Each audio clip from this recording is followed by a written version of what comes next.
कहते हैं एक सेठ रात के करीबन 1:30 बजे थे। ये तो उसे भली भांति स्मृति में नहीं था कि वो गहरी नींद में है, सपना देख रहा है, या जगह जगह उसके कक्ष में एक घटना हो रही है। और सेठ ने देखा कि रात को करीबन 1:30 बजे उसके कमरे में अचानक प्रकाश और उजाला हुआ। कक्ष में जैसे ही उजाला हुआ तो सेठ चौंका। ये अचानक जिंदगी में पहली बार बिना बल्ब ऑन किए, बिना स्विच ऑन किए उसके कमरे में इतना तेज उजाला, और उजाला धीरे धीरे धीरे धीरे आकार लेता गया, और आकार लेते लेते वहीं पर कमरे में एक देवी मां प्रकट हो गई। सेठ ने देवी मां को प्रणाम किया और कहा, माते आपका परिचय? आने वाली देवी ने कहा, सेठ तुम मुझे नहीं पहचान पाया, मैं लक्ष्मी जी हूं और तुम्हारे घर में आज तुम्हें दर्शन देने के लिए आई हूं। सेठ ने कहा, मां मैं धन्य धन्य हुआ आज कि साक्षात लक्ष्मी जी मेरे कक्ष में मुझे दर्शन देने के लिए आए हैं। मैं धन्य धन्य और सौभाग्यशाली हूं मां, कृपा बरपाओ। कहा, सेठ तू बड़ा खुश हो रहा है, पर मेरी बात सुनकर मन में तुझे बड़ी तकलीफ हो जाएगी, और बात यह है मैं तुझे आगाह करने आई हूं। सच्चाई तो यह है सेठ, मैं 100 साल से ज्यादा किसी घर में नहीं रहती, और तुम्हारे घर में रहते हुए मुझे 100 वर्ष पूरे हो गए हैं। तुम्हारे घर में रहते हुए मुझे कितने वर्ष? 100 वर्ष पूरे हो गए हैं सेठ। अब मैं जाने की तैयारी कर रही हूं, तो मैं आगाह करने आई हूं कि कल सुबह मैं यहां से प्रस्थान कर रही हूं। सेठ ने कहा, माते आप भी क्या गजब कर रहे हैं माते, आप भी क्या गजब कर रहे हैं। जिंदगी में पहली बार दर्शन देने के लिए आए, और वो भी आशीर्वाद देने के बजाय अभिशाप दे रहे हैं कि कल आप मेरे घर से जा रहे हैं। हाँ बेटा, जब लक्ष्मी ने जाने का तय कर लिया है तो उसको रोकना किसी के हाथ में नहीं है। कल सुबह मेरा जाना तय है, पर तूने मेरा सही सार संभाल की, मेरा सदुपयोग किया, हमेशा मुझे तूने अच्छे कार्यों में उपयोग किया। इसलिए सेठ मैं जाने से पहले तुम्हें एक वरदान दे सकती हूं, तेरी जो इच्छा हो सो मांग ले, जो तू मांगेगा तुझे वही वरदान मिल जाएगा। सेठ ने कहा, माते क्या मांगू क्या मांगू क्या मांगू। अब अचानक आपको लक्ष्मी ने आकर कह दिया हो कि कल सुबह मैं जा रही हूं, और ऊपर से कहे कि वरदान मांगो, तो आपका तो माथा काम करना बंद कर देगा। यार क्या मांगू, लक्ष्मी खुद ही जा रही है तो पीछे क्या मांगू। सेठ ने कहा, मां इतनी सी कृपा करो, 24 घंटे की मोहलत दे दो। मेरे 7 बेटे हैं, 7 बहुएं हैं, एक बार थोड़ी सी उनसे सलाह ले लो, कल सुबह कल रात को अपन बात कर लेंगे। लक्ष्मी ने कहा, क्या क्या? हाँ भरे, ठीक है 24 घंटे की मोहलत देती हूं। लक्ष्मी जी चली गई। रात भर सेठ का माथा घूमता रहा, ये क्या हो रहा है। लक्ष्मी जा रही है, मतलब कल तक मुझे मंच पर बुलाया जाता था वो बंद, कल तक मालाएं पहनाई जाती थी वो बंद, कल तक समाज में सम्मान होता था वो बंद, कल तक मेरे ऐशो आराम दान पुण्य सत्कर्म होते थे सब बंद। लक्ष्मी चली जाएगी फिर क्या बचेगा। अगले दिन सुबह सुबह 6-7 बजे 7 बेटों को बहुओं को इकट्ठा किया और कहा कि गजब की एक सूचना है, और सूचना यह है कि रात को लक्ष्मी जी आए और आकर दर्शन देकर कहा कि 100 साल तुम्हारे घर में रह गई, अब मैं जा रही हूं। पर जाने से पहले लक्ष्मी ने एक वरदान देने का कहा है। बच्चों मेरा तो दिमाग काम नहीं कर रहा है, तुम ही बताओ कि क्या वरदान मांगूं। अरे लक्ष्मी जी जा रही है, तुम ही बताओ कि वरदान मांगूं तो क्या मांगूं।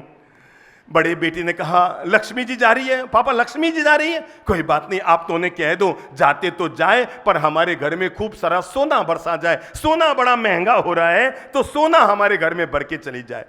दूसरे ने कहा, पापा जी अगर आप मांगते हो तो कह दो, हम 7 भाइयों के लिए 7 मकान बना दें, हम अपने आप मेहनत करके खाएंगे कमाएंगे खुश रहेंगे। तीसरे ने कहा, अपने खेत खलियान मान दो। चौथे ने कुछ, 5वें ने कुछ। सबसे छोटी वाली बहू खड़ी हुई, कहा, पापा जी हालांकि मेरे विवाह को केवल 6 माह हुए हैं, पर आप कहें तो मैं भी सुझाव दूं।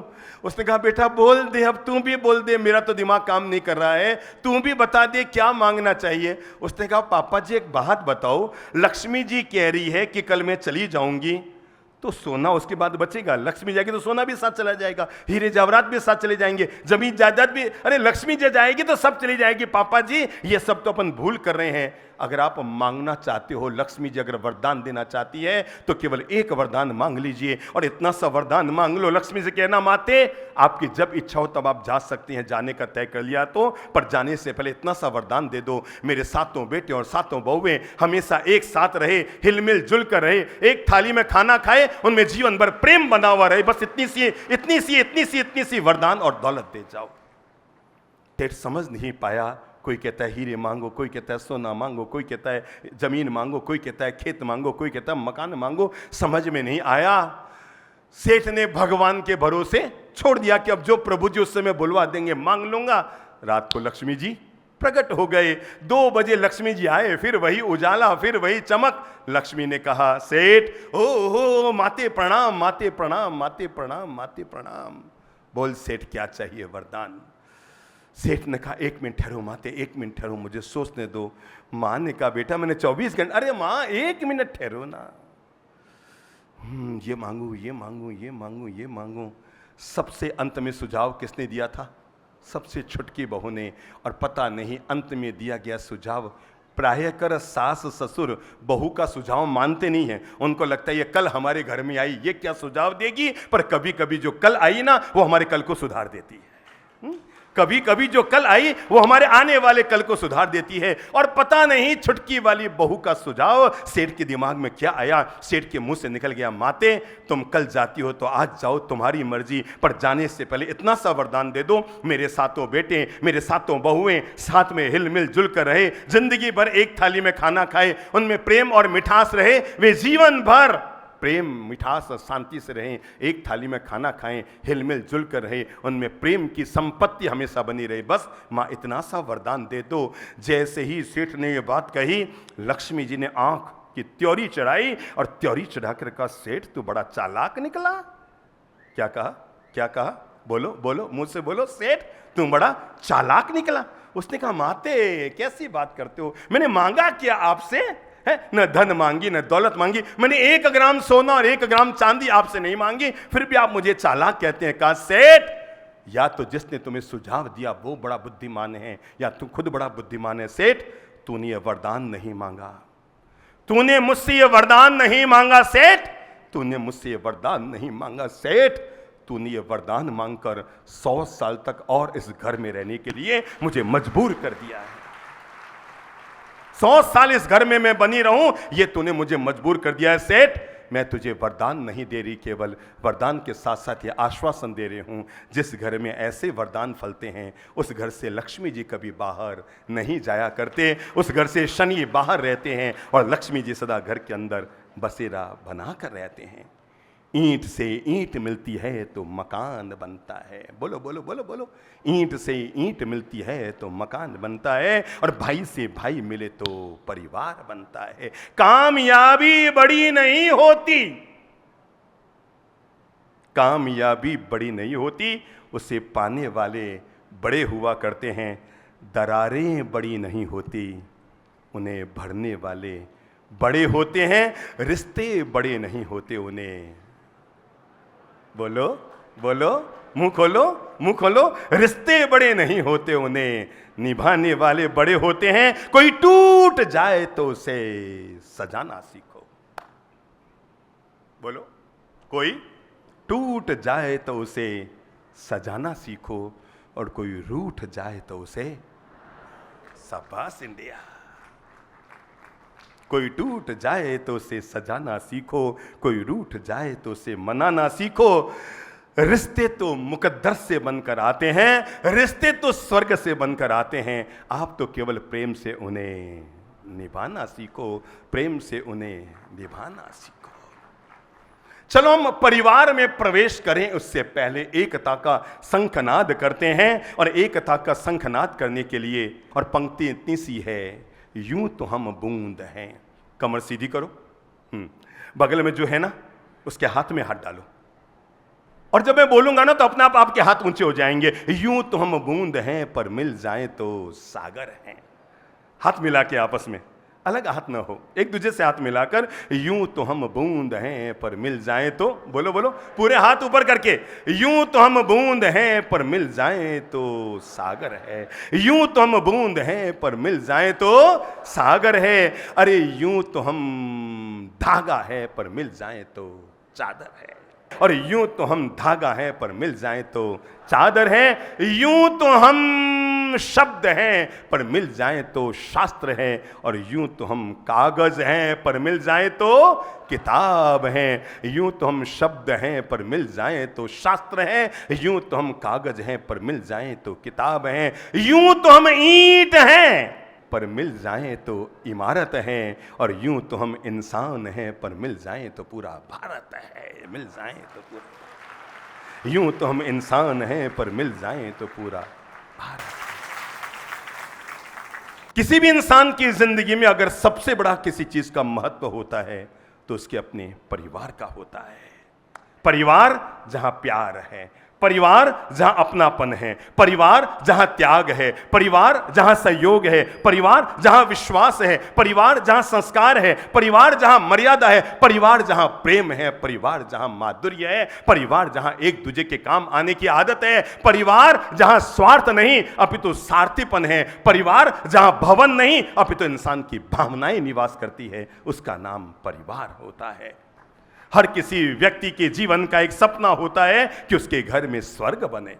दुनिया में एक बात याद रखना, कुछ लोग होते हैं जो मरने के बाद स्वर्ग में जाया करते हैं, पर कुछ लोग होते हैं जो जीते जी अपनी जिंदगी को ऐसे जी लेते हैं कि जिंदगी स्वर्ग बन जाती है। हमें लोग पूछा करते हैं, साहब आपके सत्संग में लड्डू नहीं होते, पेड़े नहीं होते, श्रीफल नहीं होते, जीमण नहीं होती, प्रभावनाएं नहीं होती, किसी तरह का कोई प्रलोभन नहीं होता, फिर ये हजारों लोग आपको सुनने के लिए कैसे आ जाते हैं? हम कहते हैं भाई हम हमें और बाकी के संतों में एक लाइन का फर्क है, जैसा जीवन बाकी के संत जीते हैं हम भी वैसा ही जीवन जीते हैं। फर्क केवल इस बात का है, बाकी के संत इंसान को धर्म का वो रास्ता दिखाते हैं जिससे आदमी अगले जन्म को स्वर्ग बनाता है, हम इंसान को धर्म का वो रास्ता दिखाते हैं जिससे आदमी अपने घर परिवार को स्वर्ग बनाने में सफल हो जाता है, अपने जीवन को स्वर्ग बनाने में सफल हो जाता है। हम इंसान को धर्म का वो रास्ता दिखाते हैं।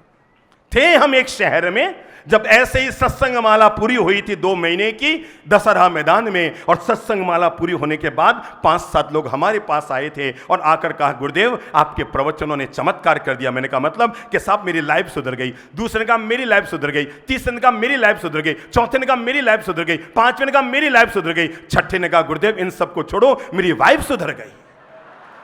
हमारी बातों ने इंसान की लाइफ को भी सुधारा है और इंसान की।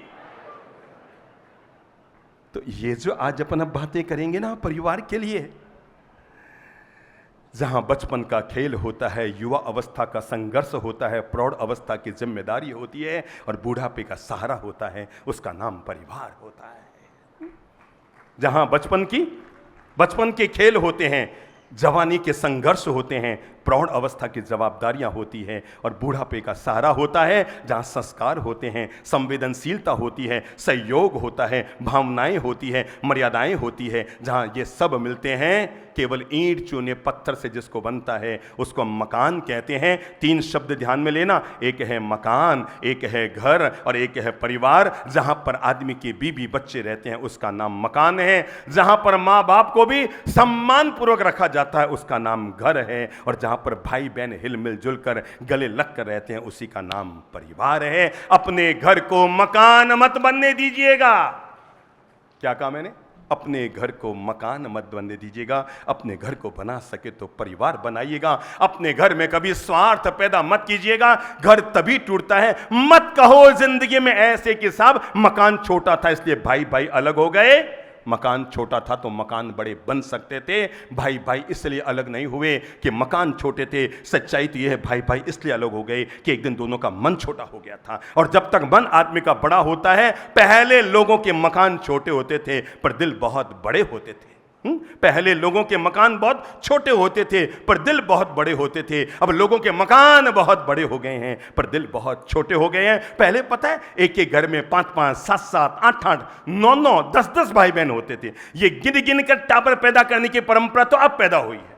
पहले अनलिमिटेड प्लान चलता था, घर में बच्चे पैदा होते ही रहते थे, है ना। आप में कोई है 5 भाई बहन? हाथ खड़ा करो। क्या बात है। देखो आधे लोग ऐसे हैं जो 5 से ज्यादा भाई बहन हैं। छक्का किस किसके घर में मारा गया?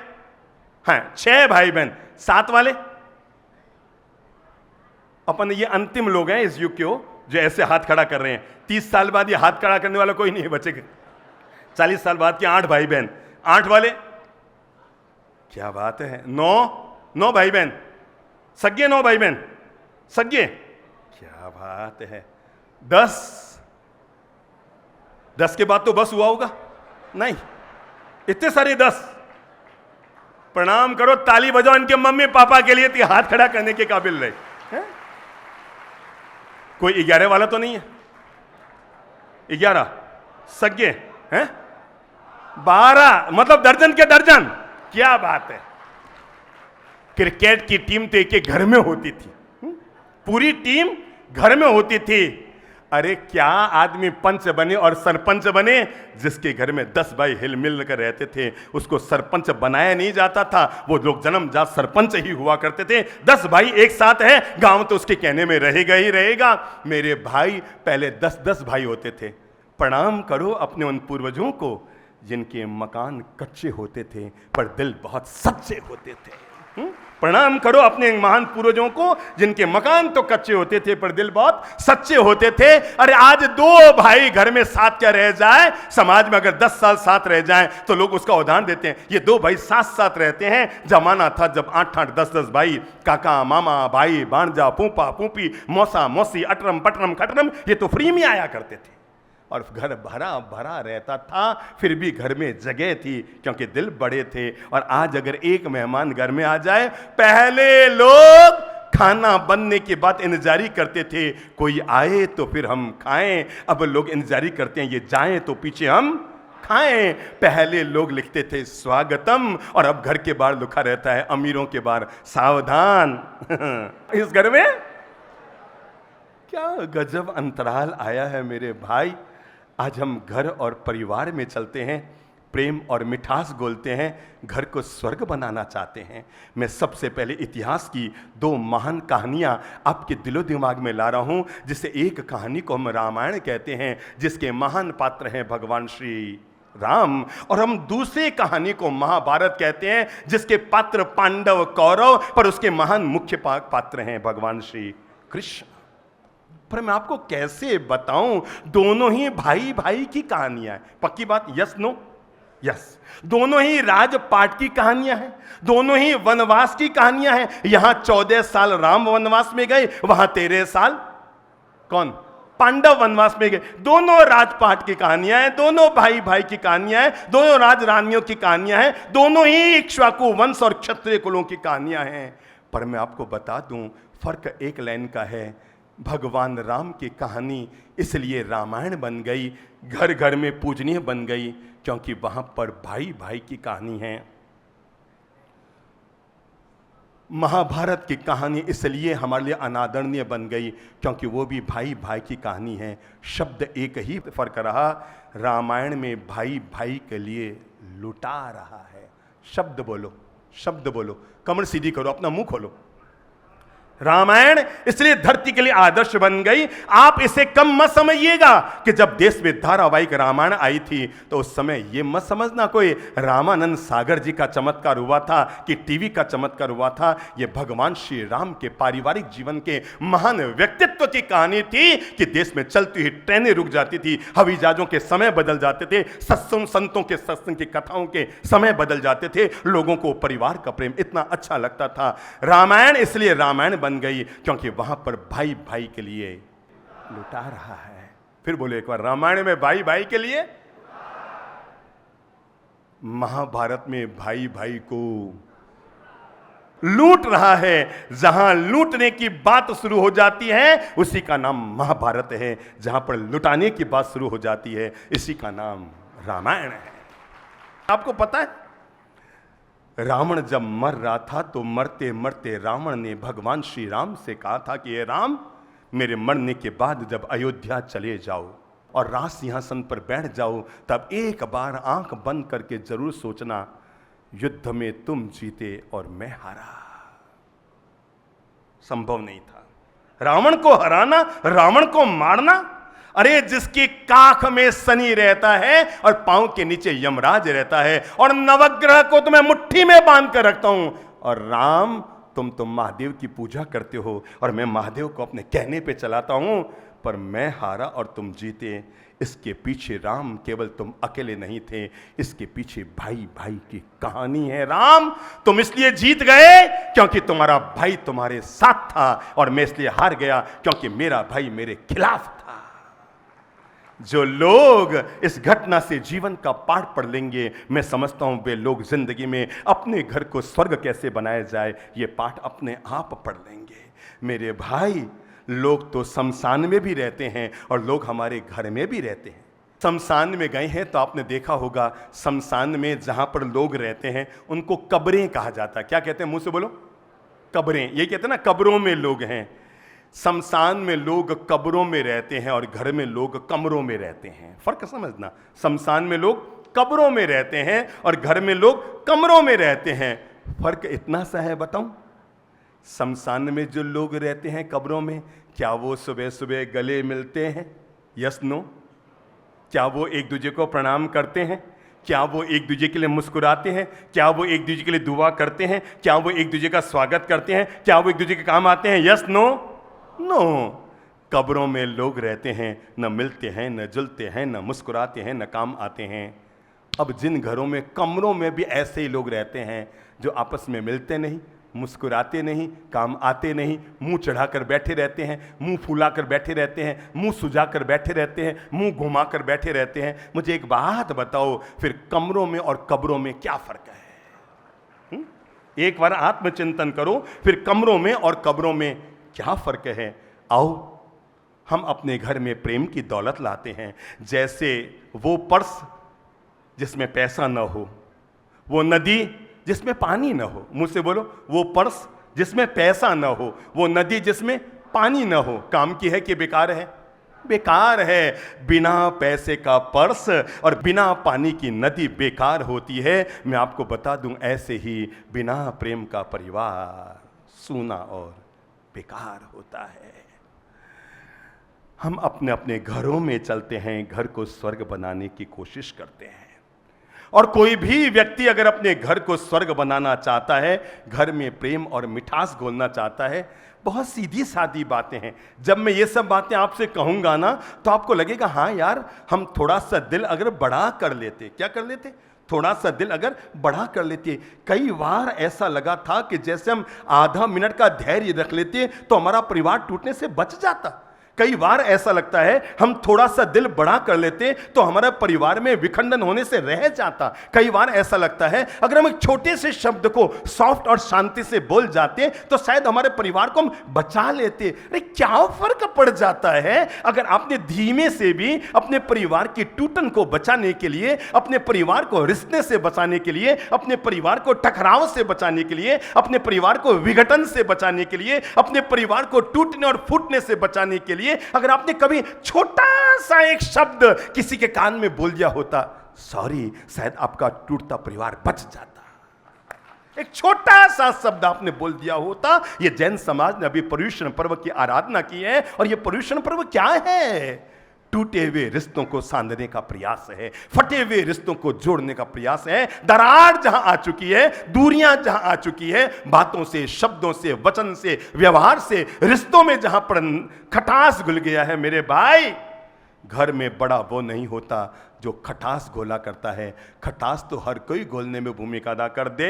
मानता हूं कि आपके भाई ने खटास घोल दिया, मानता हूं कि आपके ननद ने खटास घोल दिया, मानता हूं कि आपके देवरानी ने खटास घोल दिया, मानता हूं कि आपकी जेठानी ने खटास घोल दिया, पर मेरे भाई, आप तो हमारी बातों से प्रेम करते थे। मानता हूं उसने घर में नींबू का रस डाल दिया, पर अगर आप अपने आप से शक्कर डाल देते तो शिकंजी पीने का आनंद उठा लेते। आप थोड़ा सा दिल अगर बड़ा कर लेते और उस नींबू में शक्कर का घोल मिला देते, मिठास का घोल मिला देते, तो शायद तकरार आपकी खत्म हो सकती थी। क्या फर्क पड़ जाता है? एक छोटा सा शब्द आप बोल देते, सॉरी भैया, सॉरी। छोटी सी बात को खिंचते गए, खिंचते गए, खिंचते गए, खिंचते गए, और अति तानने से तो रबड़ भी टूट जाता है। ये तो रिश्ता है मेरे भाई, टूटना तो तय था अगर आप दिल को बड़ा करते और कभी कभी फोन पे भी अपने भाई को बोल देते, भैया उस दिन थोड़ी बात बिगड़ गई, आई एम सॉरी। एक बार घड़ी सामने लाओ, तो घड़ी लाओ सामने, सब लोग घड़ी लाओ अपने आंखों के सामने, जिनके हाथ में है ले आओ, घड़ी ले आओ और मुंह से बोलो सॉरी। सॉरी कितने सेकंड लगा? 2 पूरे लगे नहीं हो गए, 1.5 सेकंड में बात जम गई थी। 2 सेकंड आपने एक शब्द का प्रयोग किया सॉरी। अगर आपने 2 सेकंड धीरज के साथ इस शब्द का वक्त पर प्रयोग कर लिया होता परिवार में, आज 2 सेकंड का आपका बड़ा दिल 20 साल तक आपके परिवार को एक सूत्र में बांध कर रख सकता था। अगर आप इतना सा कह देते सॉरी। घर में कुछ नहीं चाहिए, मकान बड़ा है कि नहीं खास बात नहीं है, वे घर स्वर्ग नहीं होते जहां पर मकान बड़े होते हैं, वे घर स्वर्ग होते हैं जहां पर लोगों के दिल बड़े होते हैं। और घर में बड़ा वो नहीं होता मेरे भाई जो उम्र में बड़ा होता है, घर में बड़ा वो भी नहीं होता जो पैसे में बड़ा होता है, घर में बड़ा वो होता है जो दिल को बड़ा रखता है। मटका और रिश्ता, मुंह से बोलो, मटका और रिश्ता, इसका महत्व वे नहीं जानते जो इसको तोड़ा करते हैं, इसका महत्व वे लोग जानते हैं जो इसको बनाने के लिए श्रम और मेहनत किया करते हैं। अपने घर के दादा को पूछो कभी जाकर, उन्होंने कितनी कुर्बानियां दी होगी, कितना सैक्रिफाइस किया होगा, कितना त्याग किया होगा, कितना अपने मन को मसोसा होगा, तब कहीं जाकर आज आपका परिवार एक सूत्र में बंधा हुआ है। ये मामूली बात मत समझना, बड़े बुजुर्गों के सैक्रिफाइस को हम समझ नहीं पाते हैं, कितना गजब होता है। पिता जब तक जीवन भर कमाता है, अपने बच्चे और अपनी पत्नी के लिए सोचता है, और जिस दिन पत्नी और बच्चे लग जाते हैं उस दिन सोचते हैं मुझे उनकी कहां जरूरत है, मैं खुद पांव पे खड़ा हो गया हूं। पुरुष जब तक कमाता है ना, तब तक सोचता है अपने बच्चों के लिए कर दूं, पत्नी के लिए कर दूं, और जिस दिन बच्चा बड़ा हो जाए, अरे 2 पैसा कमाने से और 4 किताब पढ़ने से कोई बच्चा बाप का बाप नहीं हो जाता है। अगर आपने 4 किताब पढ़ ली है और 2 पैसे कमा लिए हैं, मेरे भाई, पिता नहीं होता, परम पिता होता है, बशर्ते मान लो। मां नहीं होती, मां तो भगवान होती है, बशर्ते मान ले इंसान। रिश्ता और मटका, इसका महत्व वे नहीं जानते जो इसको तोड़ते हैं। दिल बड़ा करके देखो, आज हम 2 भाई हैं।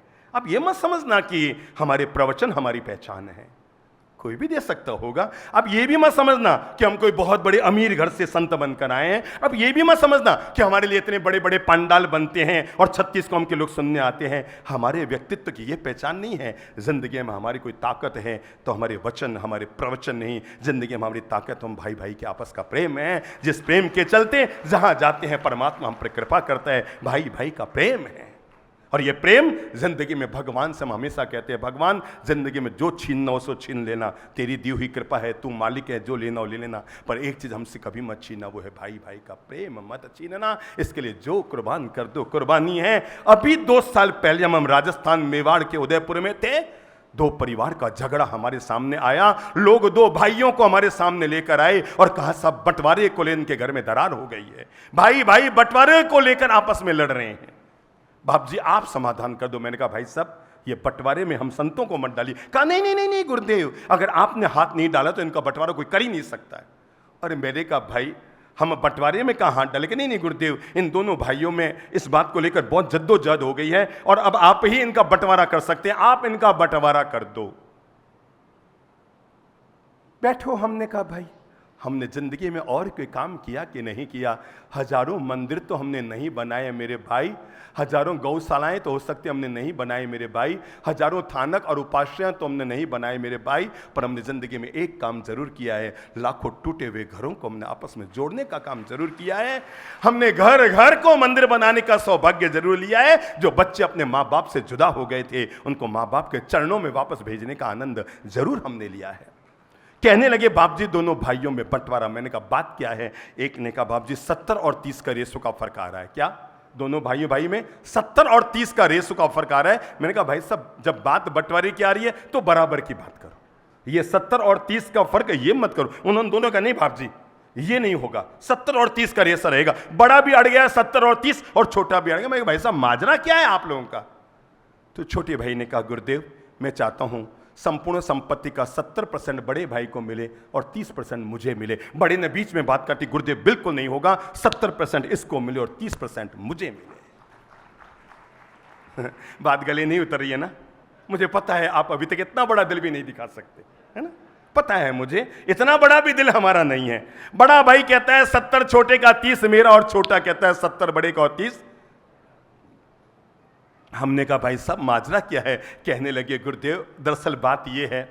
छोटा भाई बोला गुरुदेव भले ही आप मुझे जिद्द कह दो, मैं जिद्दी आदमी हूं, बस मैं मानता हूं मैं जिद्दी हूं, पर आप आदेश दे दो बड़े भाई साहब को 70% इनका होगा, 30 मेरा होगा। मैंने कहा मतलब क्या गुरुदेव? मैं अविवाहित हूं और मेरा निर्णय है कि मैं जीवन में विवाह नहीं करूंगा। मैं जब विवाह नहीं करूंगा तो मेरे पत्नी नहीं, पत्नी नहीं तो बीबी बच्चे नहीं, बीबी बच्चे नहीं तो मैं अकेला। अब एक अकेले आदमी के लिए 30% की दौलत तो बहुत बहुत बहुत होगी। भाई साहब के 2 बच्चे हैं, इनकी शादी करनी है, उनको धंधे पे लगाना है, उनको बड़ा करना है, उनको आगे बढ़ाना है, इनको ज्यादा धन चाहिएगा। बड़े भाई ने कहा ये 1 नंबर का जिद्दी है गुरुदेव, है ये 1 नंबर का जिद्दी है। अरे मैं कहता हूं 70-13 है, मेरे तो बच्चे हैं, बड़े होके कमा लेंगे। क्या कहा? क्या कहा? एक और मुंह से बोल दो तो सही भाई। मेरे तो बच्चे हैं, बड़े होकर कमा लेंगे, इसका बूढ़ापे में कौन साथ देगा? पता नहीं मेरे बच्चे साथ दे या ना दे, तो 70% इसका होगा और 30% मेरा होगा। मेरे भाई जिंदगी में पहली बार हम बैठे बढ़े खड़े हुए और हमने कहा भाई साहब बंटवारा तो छोड़ो। उन दोनों भाइयों को हमने गले लगाया। मैंने कहा जिस घर में ऐसे भाई होते हैं उसी घर में रामायण होती है। जहां पर भाई भाई के लिए त्याग रहा है, जहां भाई भाई के लिए छोड़ रहा है, जहां भाई भाई के लिए त्याग के लिए अपने कदम आगे बढ़ा रहा है, इसी को घर कहते हैं। मेरे भाई जो सुख में काम आए उसे रिश्ता कहते हैं।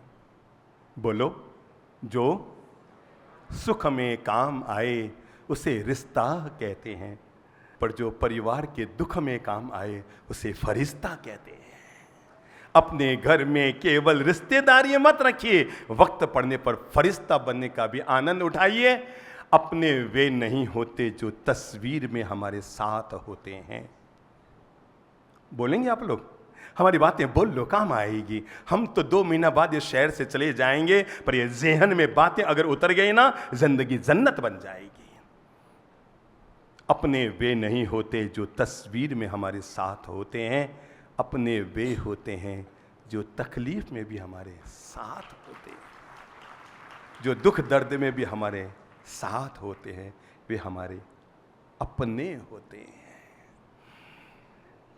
आओ घर परिवार में चलते हैं, घर परिवार को रोशन करते हैं, मधुर मिलन करते हैं।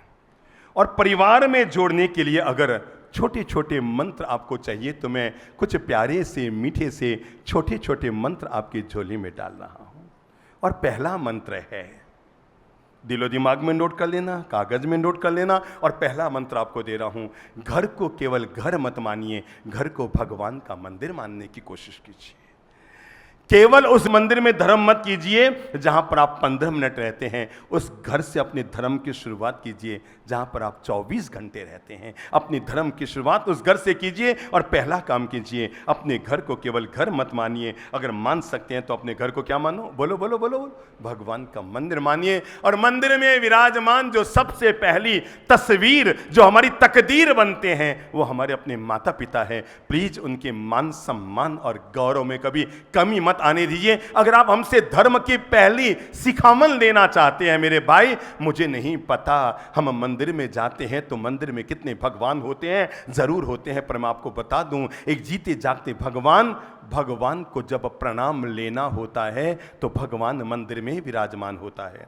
भगवान को जब प्रणाम लेना होता है तो भगवान मंदिर में विराजमान होता है। और जब भगवान को प्रणाम का परिणाम देना होता है तो माँ बाप के रूप में हमारे घर पे अवतार लेता है। इसलिए माता पिता ये साक्षात चलते फिरते दूसरे भगवान हैं। दुनिया में रहने वाले हर इंसान को भले ही आपकी माता पिता से अनबन हो गई, मैं मानता हूं आपकी मम्मी थोड़ी चिड़चिड़ी है, पापा की टोका टोकी करने की आदत है, पापा थोड़ा बीच में बोल जाते हैं, पापा थोड़ा कंजूस प्रकृति के हैं, उनका हाथ थोड़ा टाइट है, वो उतने उदार नहीं हैं आज के युग के हिसाब से। वो जी मानता हूं कई चीजें हैं जो आपके साथ उनके अनुकूल नहीं हो पाती, पर इन सब बातों को इस बात के लिए नेगलेक्ट कर देना, उन्होंने आपके लिए एक बहुत बड़ा काम किया है, एक बहुत बड़ा काम किया है, एक बहुत बड़ा काम किया है कि उन्होंने आपको जन्म दिया है और पाल पोस कर बड़ा किया है। मेरी अच्छी बहनों, मैं मानता हूं कि आपकी सासू मां ने आपको कुछ नहीं दिया, और मैं कहता भी नहीं हूं कि आप अपनी सास की सेवा करो, मैं मानता हूं कि आपकी सासू मां ने आपको कुछ नहीं दिया।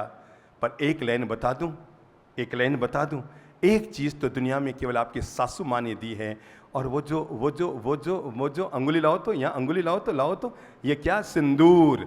अभी बहुत फेमस हुआ ये क्या है, ये जो मांग में सिंदूर भरने का गौरव आपको मिला है ना, ताली बजाओ अपनी सासू माँ के लिए, क्योंकि ये गौरव दुनिया में केवल उसी महान महिला ने आपको दिया है। ये वो गौरव है जिसने आपको ये महान गौरव दिया है। मेरे भाई बहनों, मेरे प्यारे भाइयों, हो सकता है आपकी पत्नी ने आपको कुछ नहीं दिया, टेढ़ा बोलती है, ये करती है, गुस्सा करती है, वो करती है, वो करती है, पर आपको लोग कंवर साहब कहते हैं। क्या कहते हैं? मुंह से बोलो, कंवर साहब कहते हैं। ये पत्नी नहीं मिली होती ना तो लोग आपको कंवरिया साहब कह के बुलाते हैं। अभी ये जो आप कंवर साहब बने हैं ना,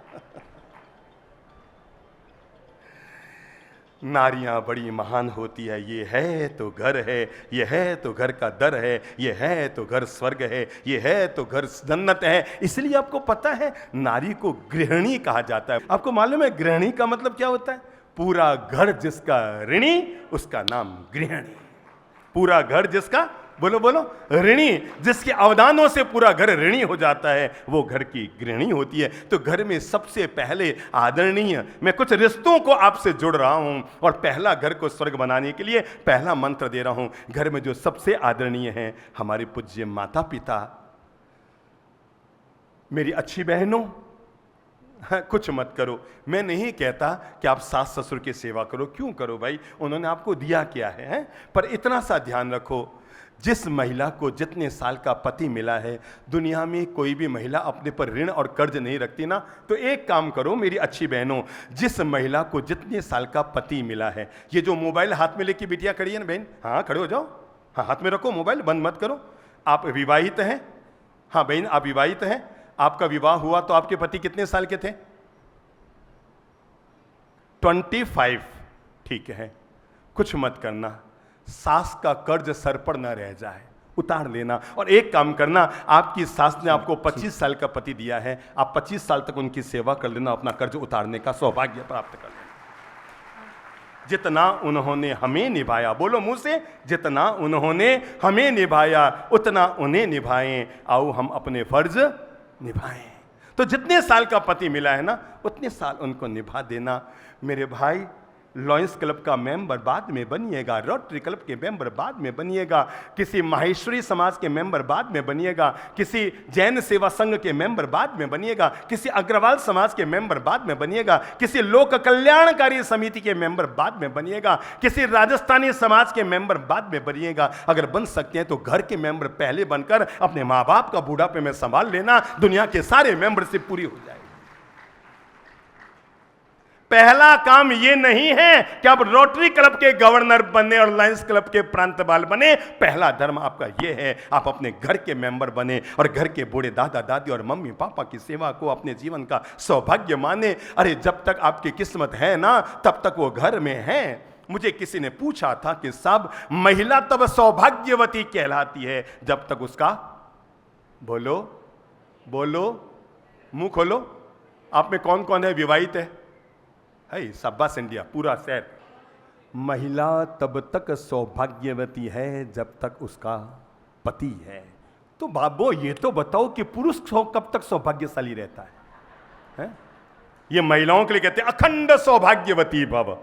कहते हैं ना, बड़े बुजुर्ग आशीर्वाद दिया करते हैं, महिलाओं के लिए सबसे बड़ा वरदान है अखंड सौभाग्यवती भव। अब ये पुरुषों का अखंड सौभाग्य कब होता है? महिला तब तक सौभाग्यवती है जब तक उसका पति है, और पुरुष तब तक सौभाग्यशाली है तब तक उसके मां बाप हैं। दुनिया का सबसे अमीर आदमी वो नहीं होता जिसको आज हम दुनिया के सबसे बड़े अमीर आदमी कहते हैं, और जिसके पास 10-10 लाख करोड़ और हजार लाख करोड़ की संपत्ति है। दुनिया का सबसे बड़ा अमीर आदमी वो है जिसके माँ बाप उसके पास हैं। बस मैं पहली शुरुआत ही, जब आज मैं आपको 9-10 टिप्स दे रहा हूं जीवन के लिए, तो पहला टिप्स यही दे रहा हूं, जब भी घर में भाइयों में बंटवारा हो ना, अपना हक पहले मांगना, और अपना हक पहले मांगते हुए कहना, साहब दुकान आपकी, मकान आपका, ऑफिस आपकी, ज़मीन आपकी, जायदाद आपकी, मेरा पहला हक मुझे दे दो और बूढ़े माँ बाप की सेवा मुझे दे दो। अगर आपको ये मिल गया, आप दुनिया के सबसे माला माल हो गए। क्या हो गए? अच्छा एक बात बताओ, ये परिवार को इंग्लिश में क्या कहते हैं? हाँ बेटा खड़े हो। फैमिली की स्पेलिंग क्या होती है? हाँ बोलो बोलो बोलो। FAMILY। क्यों बराबर बोला? तो ताली बजाओ बच्चे के लिए। एफ, फैमिली की स्पेलिंग FAMILY, बराबर। आओ हम आज फैमिली की नई परिभाषा समझते हैं।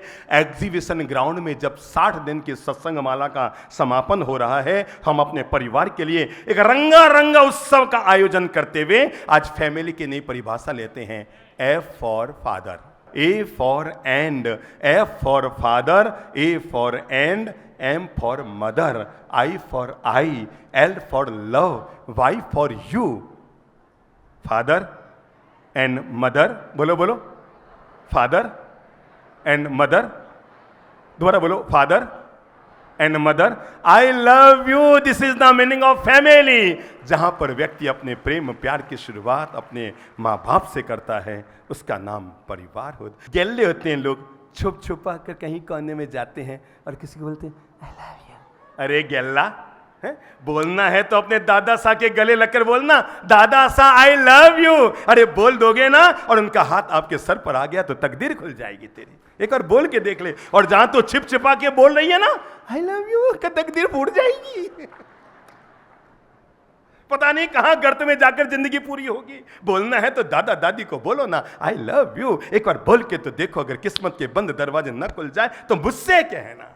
एक बार बोल के तो देखो, दादा सा आई लव यू। कभी पोती बाई से अपने दादी सा को गले लगा कर बोलो, दादी सा आई लव यू। बड़े बुजुर्गों को कुछ नहीं चाहिए, न लिपस्टिक चाहिए, न चिपस्टिक चाहिए, न ब्रेसलेट चाहिए, न पाँव की पायल चाहिए, न हाथ में चूड़ी चाहिए, नाक में हीरा चाहिए, न कान में कुछ चाहिए। बड़े बुजुर्गों को छोटों के द्वारा केवल सम्मान भरा व्यवहार चाहिए। और अगर हम ये कर देते हैं ना, हम बाजी जीत जाएंगे। केवल एक काम कर लो, आज मन में संकल्प बना लो। आगे बात अपनी बढ़ाऊं इससे पहले मन में एक छोटा सा संकल्प बना लो। हम अपने घर के बड़े बुजुर्गों को क्या निभाएंगे? क्या करेंगे? बोलो मुंह से, निभा लेंगे। क्या करेंगे? अच्छा आपको पता है इस दुनिया में अब तक 100 करोड़ लोग ऐसे हैं जो कावड़ में गंगा जल लेकर आए हैं। कितने करोड़? इससे ज्यादा। अब तक के इतिहास में 100 करोड़ से ज्यादा लोग ऐसे रहे हैं जो कावड़ में गंगा जल लेकर आए हैं। इससे ज्यादा है कि नहीं अब तक के इतिहास में? पर इस कावड़ में 100 करोड़ लोगों से ज्यादा लोग गंगा जल अब तक दुनिया में लाए होंगे, पर कावड़ के साथ एक ही व्यक्ति का नाम अमर हो गया और वो था श्रवण कुमार, जो गंगा जल के रूप में अपने माँ बाप को बैठाकर तीर्थों की यात्रा के लिए लेकर गया।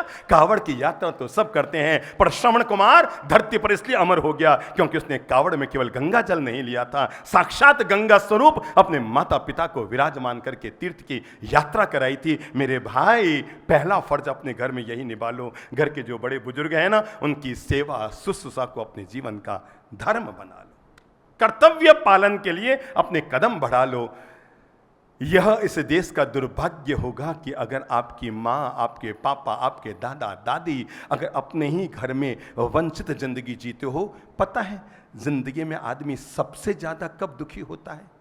जब अपने लोग ही, विशेषकर अपनी संतानें जब उसका कहना नहीं मानते ना, आदमी को बड़ी तकलीफ होती है। वो पूरी दुनिया का दर्द सहन कर लेता है, पर घर के लोगों के द्वारा जो उसके साथ नेगेटिव व्यवहार किया जाता है, असम्मान का व्यवहार किया जाता है, उसकी बातों को तवज्जो नहीं दिया जाता है, उस व्यक्ति के मन में बेचैनी होती है। अरे मेरे भाई, जिसके नाम के पट्टे पे मकान पर आप बैठे हो, 9 करोड़ के, 5 करोड़ के, 2 करोड़ के, 1 करोड़ के मकान पे, जिसके नाम के मकान में आप बैठे हो, और अगर उसी को आप नेगेटिविटी या नकारात्मक भाव या तिरस्कार के भाव से उसके साथ जीते हो, तो ये नरक नहीं तो और क्या है।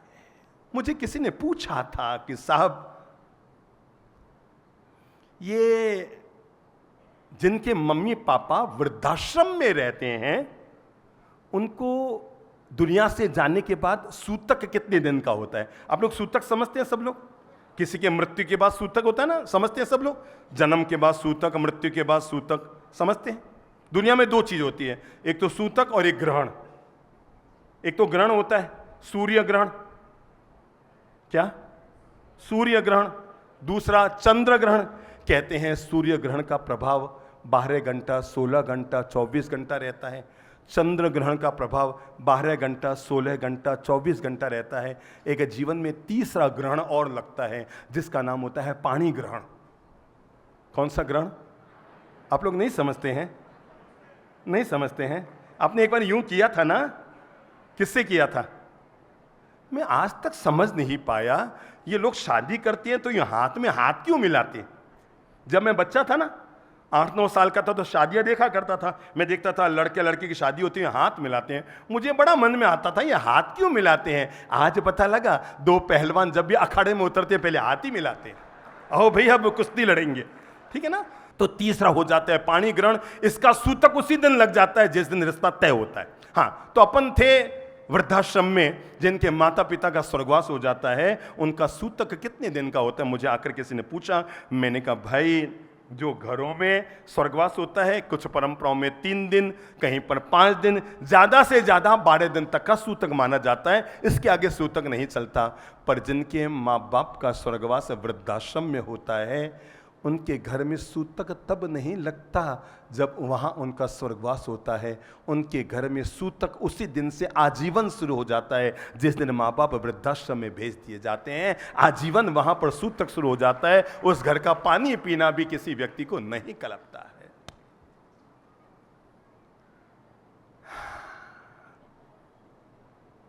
एक महिला हमारे पास आई, आकर कहा, गुरुदेव उपवास के पचक्खान दिलाइए। क्या कहा? उपवास के पचक्खान दिलाइए। मैंने कहा माता जी, न तो आज 11 है, न आज चतुर्दशी है, न आज अष्टमी है, तो आज आप उपवास क्यों कर रहे हैं? कहने लगे बाप जी आज 31 तारीख है। हमने कहा भाई साहब, मतलब माता जी आज उपवास? हाँ बाप जी, मैं 31 तारीख जब आती तो उपवास करती हूँ। मैंने कहा मतलब कि बाप जी घर तो बड़ा सुखी था, वो दुनिया से चले गए, पीछे बच्चों में बंटवारा हो गया, खूब झगड़े हो गए आपस में, दोनों ने संपत्तियां बांट ली, मुझे दोनों ही भूल गए। मैंने फिर गांव की पंचायत बुलाई और पंचायत ने इकट्ठे होकर फैसला कर दिया 15 दिन की माँ सेवा तू करेगा, 15 दिन माँ इसके घर में खाना खाएगी, 15 दिन माँ अपने घर में खाना खाएगी। बाप जी जब पंचायत बैठे मैं ये तो भूल भी गई कि कभी कभी महीने में 31 तारीख भी होती है। बाप जी जब महीने में 30 दिन होते हैं, 15 दिन इसके घर, 15 दिन इसके घर, और जब 31 तारीख आ जाती है बाप जी उपवास करने का। मेरे भाई आज शुभ संकल्प लीजिए। अगर आप हमारी बातों से प्रेम करते हैं, हमारी बातों को तवज्जो देते हैं, हमारी बातों को सम्मान देते हैं, हमसे अगर आप प्रेम करते हैं, आज पहला श्री गणेश कीजिए। अपनी झोली में आपके सामने फैलाकर हमने 60 दिन तक यहाँ सत्संग किया है, तो गुरु दक्षिणा देंगे ना? देंगे ना? हाथ खड़ा करो, कौन कौन देंगे?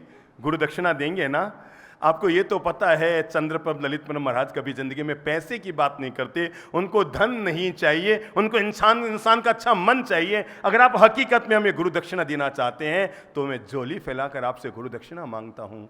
केवल इतनी से हम पे मेहरबानी करना। आपके घर में अगर बूढ़े दादा दादी और मम्मी पापा हैं, उनकी सेवा कर लेना। आपको सच्ची कहता हूँ, भगवान की सेवा करने का, गुरुजनों की सेवा करने का, चंद्रप्रभ ललितपुर महाराज की सेवा करने का सौभाग्य मिल जाएगा। आपने गुरु दक्षिणा दी है, उनको निभा लेना। मेरी अच्छी बहनों, उनको क्या कर देना? निभा लेना। मारवाड़ी में शब्द है ना, निभाना, निभा लेना। छोटी मोटी बातों को नेगलेक्ट कर देना। बोल दिया, कह दिया, हो गया, कोई बात नहीं। स्वभाव थोड़ा चिड़चिड़ा है, स्वभाव थोड़ा टेढ़ा है, कोई बात नहीं। अगर जाने से पहले उन्होंने दुआएं दे दी ना, आपकी 7 पीढ़ी न तर जाए, तो आप मुझसे कहना। अगर जाने से पहले 90 साल के बूढ़े दादाजी, आपके बूढ़े पिताजी अपने हाथ से 2 किलो का लोटा तो नहीं उठा सकते हैं। जब वो लोटा उठाएंगे ना तो उनका हाथ यूं यूं यूं यूं यूं यूं यूं यूं करने लग जाएगा। 2 किलो दूध का या पानी का लोटा उन्होंने उठाया ना, उनका हाथ यूं यूं यूं यूं यूं यूं कांपने लग जाएगा। पर ये कांपते हुए हाथ कभी आशीर्वाद के रूप में आपके सिर पर आ गए ना, तो आपका भाग्य जरूर संवार देगा। ये मैं दावे के साथ कहता हूं। अगर ये कांपते हुए हाथ, जिनकी औकात नहीं है कि वो 2 किलो पानी का लोटा भी उठा सके, पर उनमें ये औकात है कि आपके भाग्य को संवार सके, इसलिए अपने घर के बड़े बुजुर्गों के आशीर्वाद दुआएं घर में नियम बना लो आज। चलो मैं आगे की बात कहूं उससे पहले छोटा सा नियम बना लो। रोज सुबह उठकर अपने पूज्य दादा दादी, मम्मी पापा, जो घर के बड़े बुजुर्ग हैं, उन्हें घुटने टिका के प्रणाम कर लिया करो। ठीक है, पहला नियम बना लो। इसमें कितना समय लगेगा प्रभु जी, कितना समय लगेगा, कौन बताएगा? हैं? कोई है यहाँ पर जो पिता पुत्र हैं? कोई है? बिल्कुल यहाँ पास में बैठे हो, कौन है? हाँ, पिता पुत्र आपके कौन है यहाँ पर? बेटा है। हाँ बेटा, दौड़ के आगे आओ तो। वे माता पिता अधम होते हैं जो बच्चों को जन्म देकर भाग्य भरोसे छोड़ देते हैं। क्या कहा मैंने?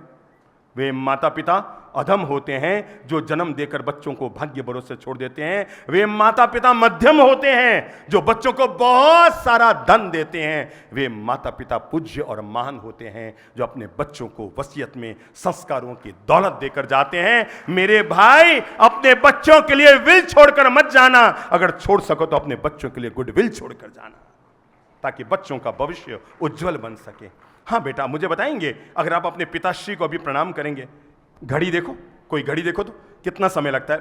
पापा जी को प्रणाम करो बेटा। हाँ, जल्दी करो जल्दी करो जल्दी करो। हाँ, खड़े हो जाओ। कितना समय लगा प्रभु जी? कितना समय लगा? कितना समय?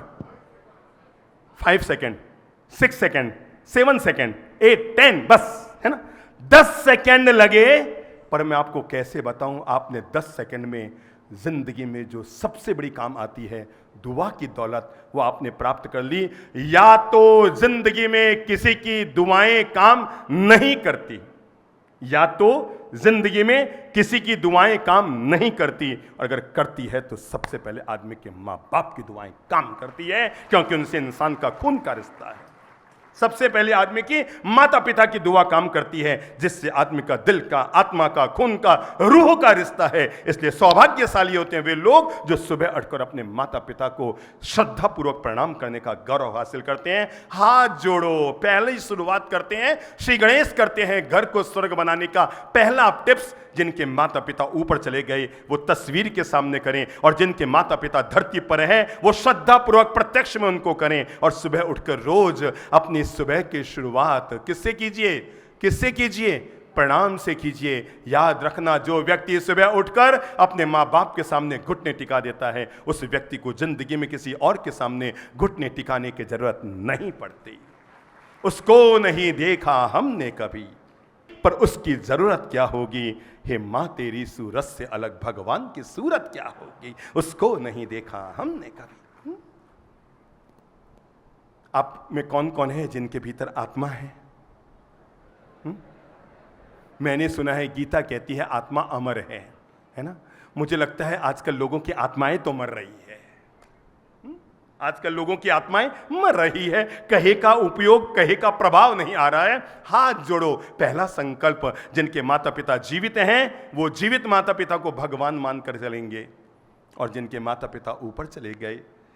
मेरे भाई, एक बात बताओ, आप में कौन कौन है जो रामचंद्र जी भगवान के मंदिर में गए हैं? हाथ खड़ा करो। सब लोग गए हैं। मुझे आप बताएंगे, राम जी की मूर्ति राम जी ने बनाई कि इंसान ने बनाई? इंसान ने बनाई। कृष्ण भगवान के मंदिर में गए, कृष्ण भगवान की मूर्ति कृष्ण ने बनाई कि हमने बनाई? हमने बनाई। महावीर भगवान के मंदिर में गए, महावीर जी की मूर्ति हमने बनाई कि महावीर जी ने बनाई? हमने बनाई। पारसनाथ जी के मंदिर में गए, पारसनाथ जी की मूर्ति हमने बनाई कि पारसनाथ जी ने बनाई? जिन मूर्तियों को हम बनाते हैं, हम उनकी तो पूजा करते हैं, बहुत अच्छी बात है, पर जो माँ बाप हमें बनाते हैं, हम उनकी पूजा करना क्यों भूल जाते हैं? जिन मूर्तियों को हम बनाते हैं, हम उनकी पूजा करते हैं, ये देश के लिए गौरव की बात है, पर जो माँ बाप हमें जन्म देते हैं, हम उनको श्रद्धा सहित प्रणाम करना क्यों भूल जाते हैं? आज से नियम लो, हाथ जोड़ो। हम संकल्प लेते हैं, हम रोज सुबह अपने पूज्य पिताश्री, मातुश्री और दादा दादी को श्रद्धापूर्वक प्रणाम करेंगे। अगर वे जीवित हैं तो उनको प्रत्यक्ष में करेंगे, और अगर वो स्वर्ग चले गए तो उनकी आत्मा को करेंगे। माता पिता जब तक जीते हैं तब तक हमारे काम आते हैं। जिंदगी भर जो कमाते हैं हमारे नाम छोड़ के जाते हैं, और मरने के बाद भी स्वर्ग में अगर चले जाएं तो वहां से भी हम पर दुआओं की दौलत बरसाते रहते हैं। इसलिए भगवान कभी प्रकट हो जाए ना और तुमसे पूछे कि बोल तेरा कौन सा सपना पूरा करूं, तो भगवान से ये मत कहना भगवान मेरे सपने पूरे कर, तब भगवान से कहना कि भगवान मेरे माँ बाप के सपने पूरे कर। क्या? भगवान से मत कहना कि भगवान मेरे सपने पूरे कर, क्योंकि आपके सपने में तो पड़ोसन भी हो सकती है? इसलिए भगवान से मत कह देना, डूब जाओगे। भगवान से मत कह देना कि मेरे सपने पूरे कर, भगवान से कहना भगवान मेरे माँ बाप के सपने पूरे कर, क्योंकि माँ बाप के सपने में केवल आप होते हैं, बस इसके अलावा दुनिया में कोई नहीं होता। अरे वो राम रक्षा स्तोत्र का पाठ करें या भगवत गीता का पाठ करें या श्रीमद् भागवत गीता का पाठ करें या गायत्री मंत्र का जाप करें या नवकार मंत्र का जाप करें या ओम भूर्भुवस्व का जाप करें, जब भी वे जाप करते हैं तो जाप के बाद यही कहते हैं भगवान मेरे बच्चों का करो करो करो भला करना।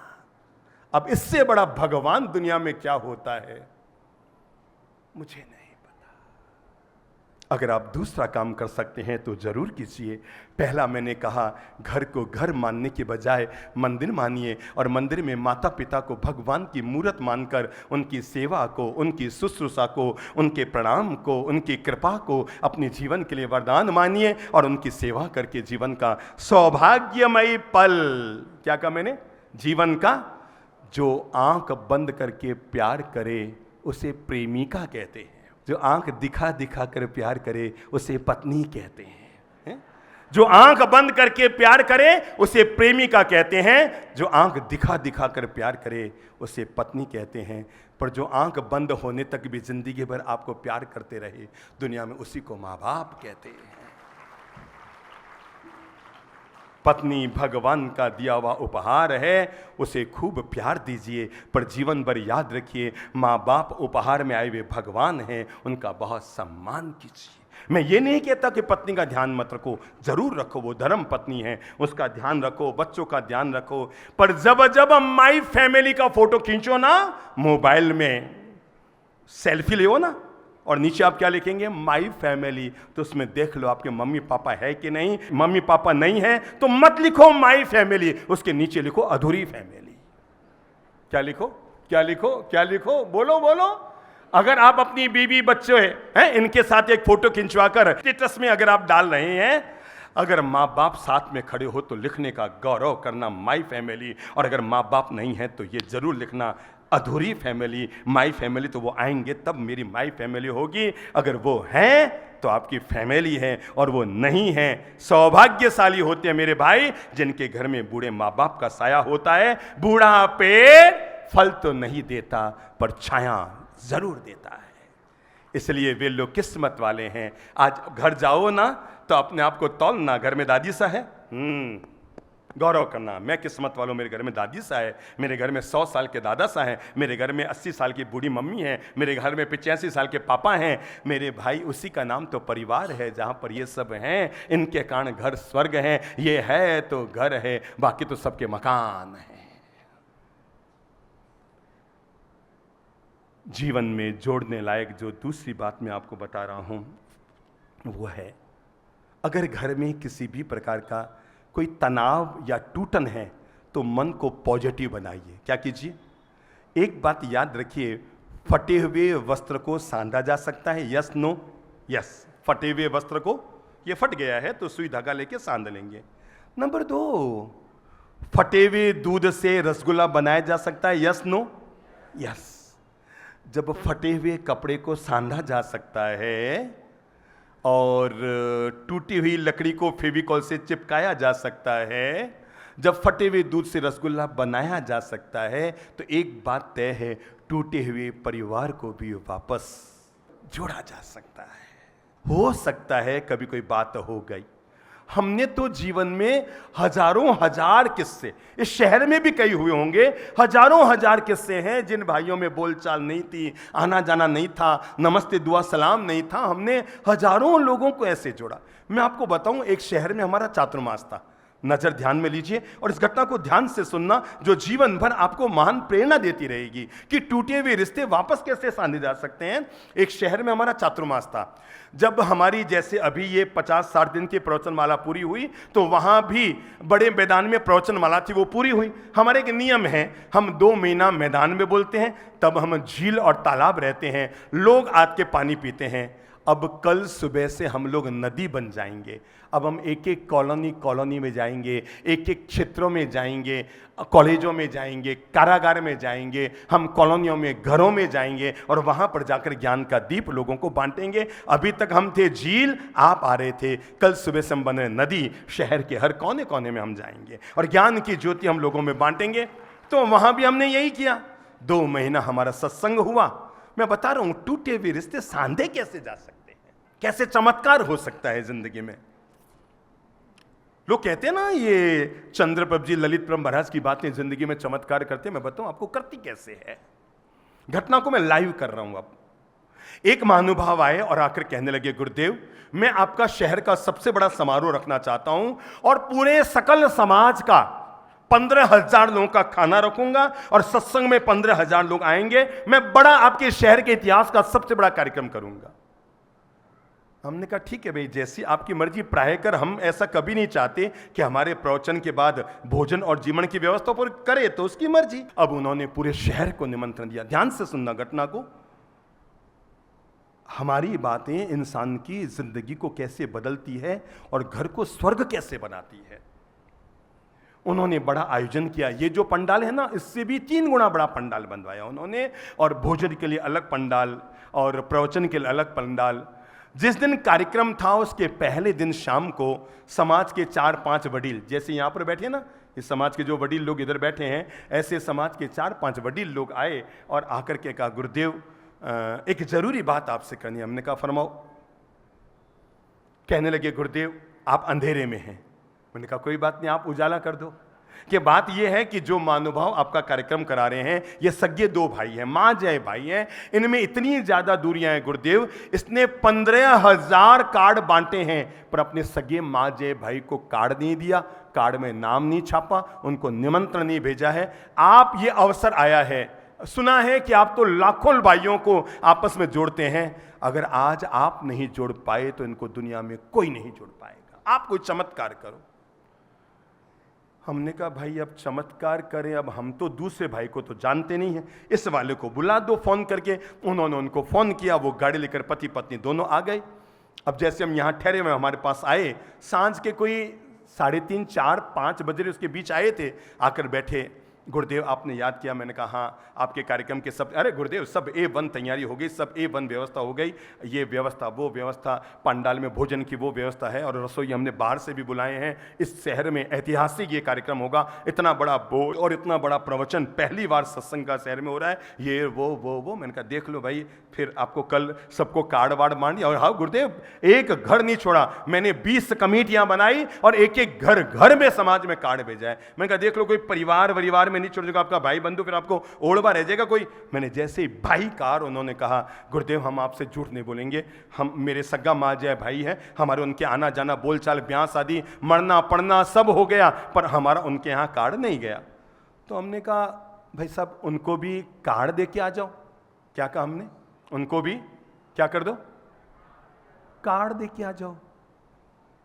नहीं बाप जी, नहीं बाप जी, नहीं। मैंने कहा दे दो भाई साहब, आप हमसे प्रेम करते हैं, आपने 2 महीने तक हमें इतने बड़े मैदान में सुना है और आप इतना बड़ा दिल नहीं दिखाएंगे। मैंने जैसे ही बोला तो पत्नी ने कहा गुरुदेव आप कहें तो आप जो कहेंगे हम कर लेंगे, पर गुरुदेव ये नहीं, उनके घर हम कार्ड नहीं जाएंगे।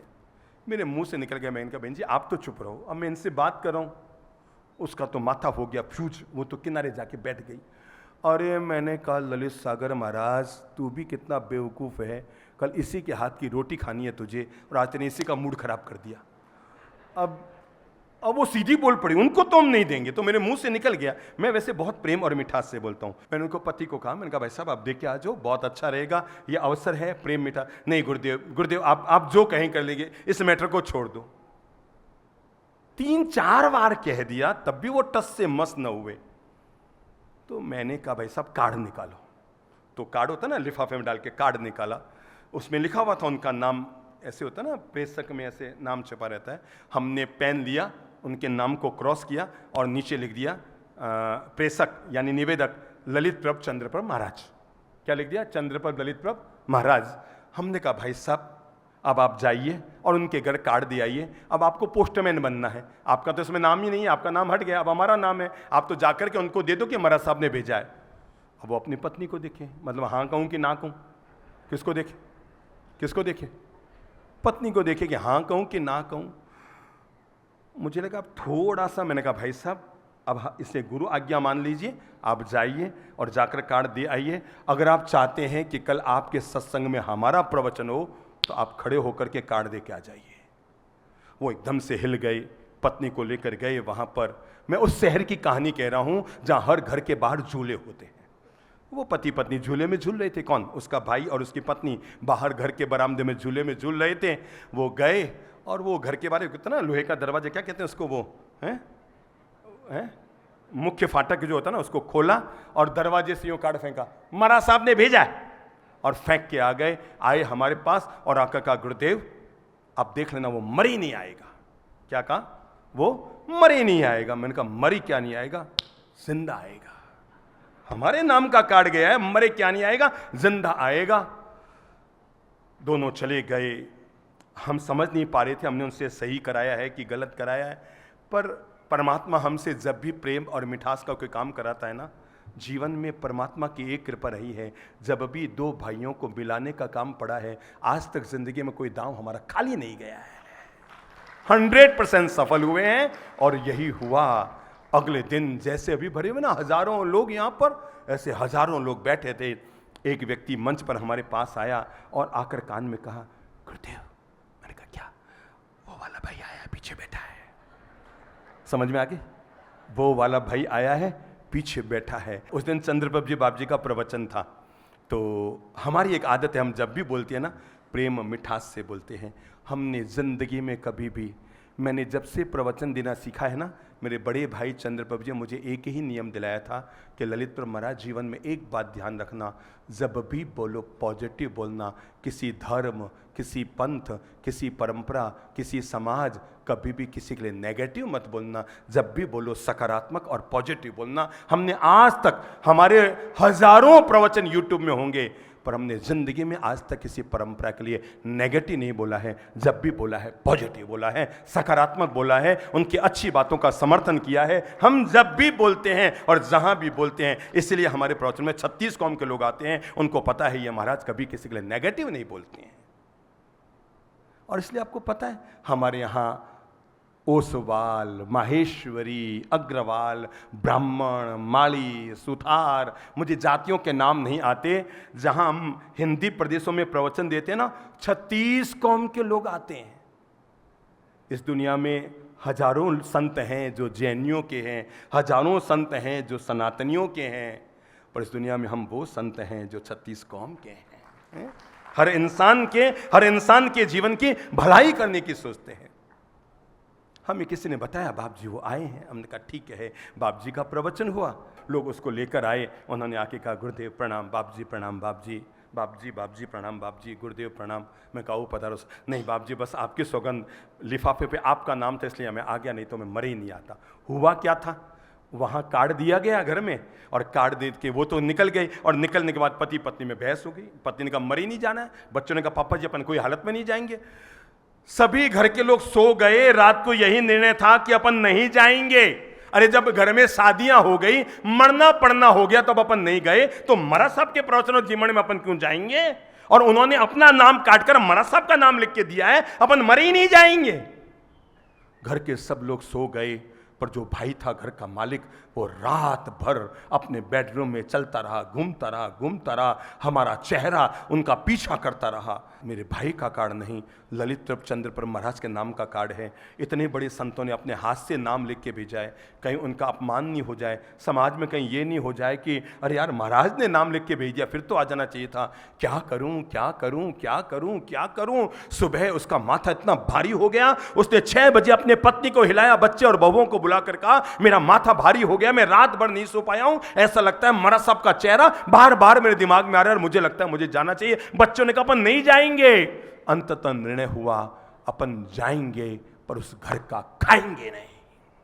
महाराज साहब ने बुलाया है, अपन गुरुदेव का प्रवचन सुनेंगे, पर उस घर का खाना पानी नहीं पिएंगे। समाज खाएगा, अपन घर पे आके खाएंगे। लाया गया मंच पर, बाप जी आपके कहने से आए हैं, बाकी मरे नहीं आता। हमने कहा हमें पता था आप मरे नहीं आते, हमें भी पता था।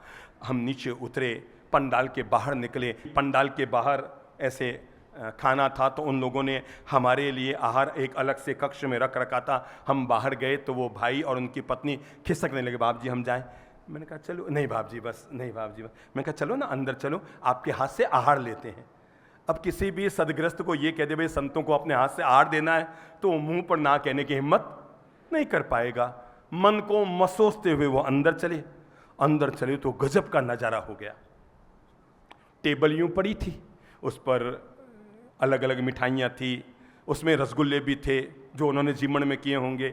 इधर एक भाई और उसकी पत्नी जिसकी तरफ से जीमण था वो खड़े थे। इधर वो जिन्होंने कहा था मैं मरे ही नहीं आऊँगा, वो और उनकी पत्नी खड़े थे। बीच में हम थे। हम लोग लकड़ी के पात्र में आहार लेते हैं, पता है ना आप लोगों को। तो हमने अपनी झोली में से पात्र बाहर निकाला। इधर भी एक भाई ने रसगुल्ला उठाया और उधर भी दूसरे भाई ने रसगुल्ला उठाया।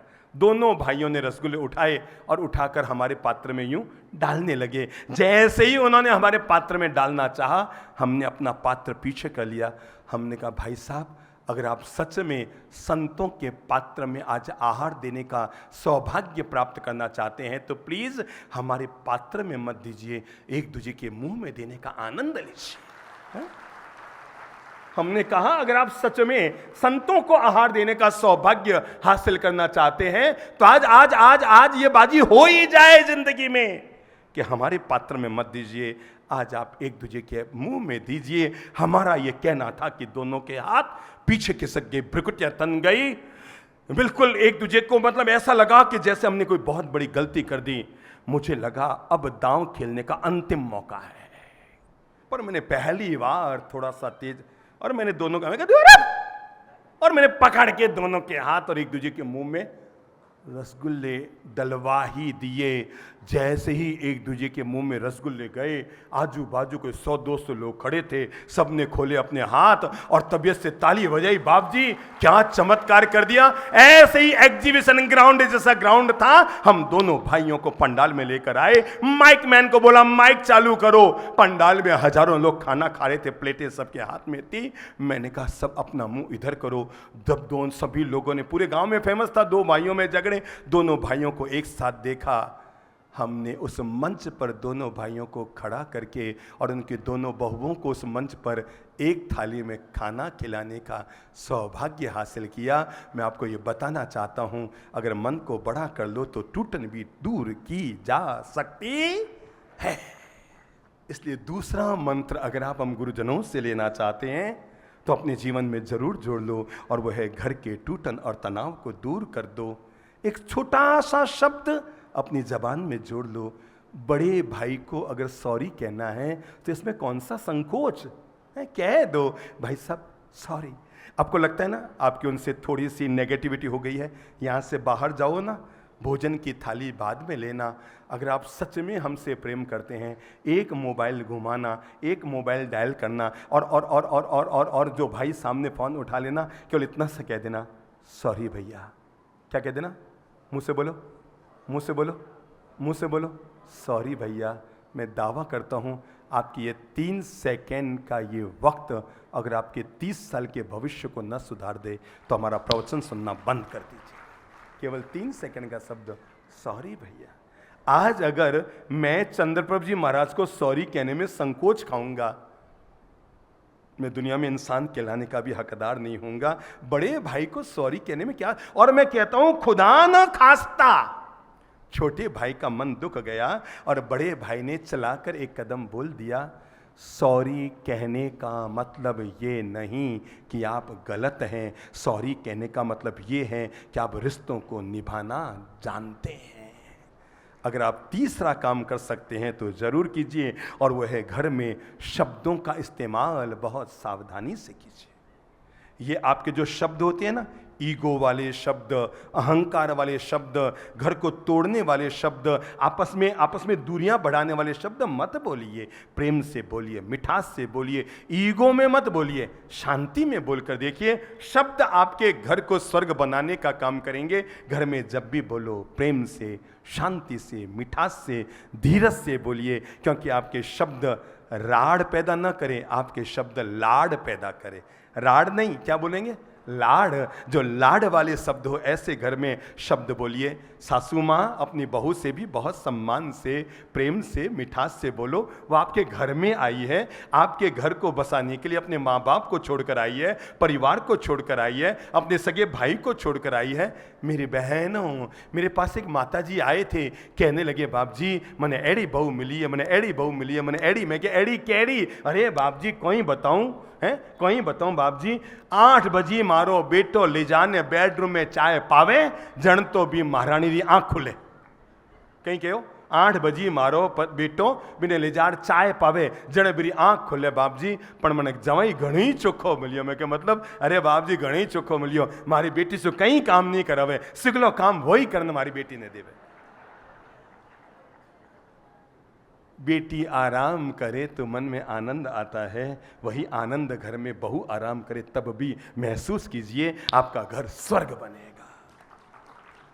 घर को पॉजिटिव बनाने के लिए तीसरा काम कीजिए और वह है घर में स्वार्थी मत बनिए, सारथी बनिए। काम निकालने की आदत मत डालिए, काम आने की आदत डालिए। समझ रहे हैं? काम निकालने की आदत नहीं, काम आने की आदत। जो स्वार्थी होता है महाभारत में उसको शकुनी कहते हैं, जो सारथी होता है महाभारत में उसको भगवान श्री कृष्ण कहते हैं। आप अपने घर में प्लीज शकुनी की भूमिका अदा मत कीजिए। अगर कर सकते हैं तो किसकी? बोलो बोलो बोलो बोलो, अपना मुंह खोलो, कृष्ण प्रभु की भूमिका अदा कीजिए। अगर आप कर सकते हैं तो अपने घर में जरूर एक बात का ध्यान रखिए, और रिश्तों में जब भी घोलना है तो मिठास घोलिए। क्या घोलिए? रिश्तों में मिठास घोलिए।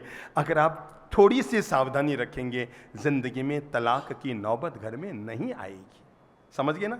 थोड़ा सा अगर आप पॉजिटिव मन को बना लेंगे, पीहर वाले भी मन को पॉजिटिव बनाएं, ससुराल वाले भी मन को पॉजिटिव बनाएं, और मन में दिलासा रखें कि हम कभी नेगेटिव वातावरण अपनी तरफ से नहीं करेंगे। अगर आप अंतिम 2 बातें अपने जीवन के लिए जोड़ना चाहते हैं तो जरूर जोड़ लो, और वह है परिवार में धर्म के संस्कारों का बीजारोपण जरूर कीजिए। अगर ये एक संस्कार आपके घर में रहेंगे तो बाकी सारे संस्कार तो अपने आप आ जाएंगे। घर में भाषा को तवज्जो दीजिए। मैं घरों में जाता हूं ना, आजकल बड़ी भाषा बिगड़ गई है। लोग दादा को दादू बोल रहे हैं, मामा को मामू बोल रहे हैं, चाचा को चाचू, मतलब सुन रहे हैं ना? आपके घरों में है ना? अमीर घरों में, यहां तो सब घरों में है, कई घरों में है, आपके खुद के घरों में होगा। दादू इधर आओ, दद्दू इधर आओ। लगता ही नहीं यार कद्दू को बुला रहे कि दद्दू को बुला रहा है। दद्दू इधर आओ, मामू, चाचू, जीजू। अरे ये दुनिया के सबसे सम्मानपूर्ण शब्द थे। दादाजी, मामा जी, बोलते थे ना, जीजा जी, चाचा जी।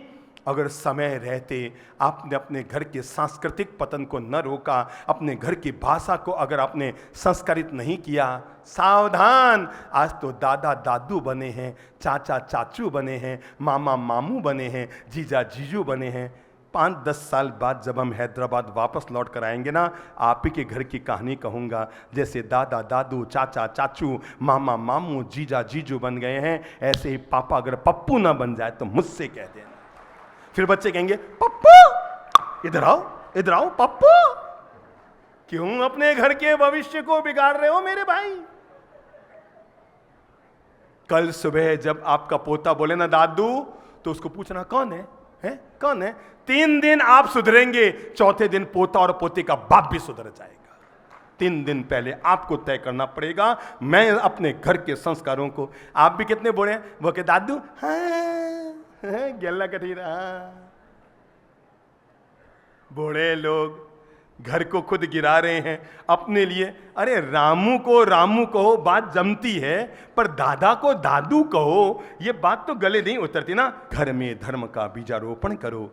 अगर आप माहेश्वरी हैं, अग्रवाल हैं, आप अपने घर में बच्चों को संस्कार दो। बेटा रोज आदि लाइन भगवद गीता की याद करो।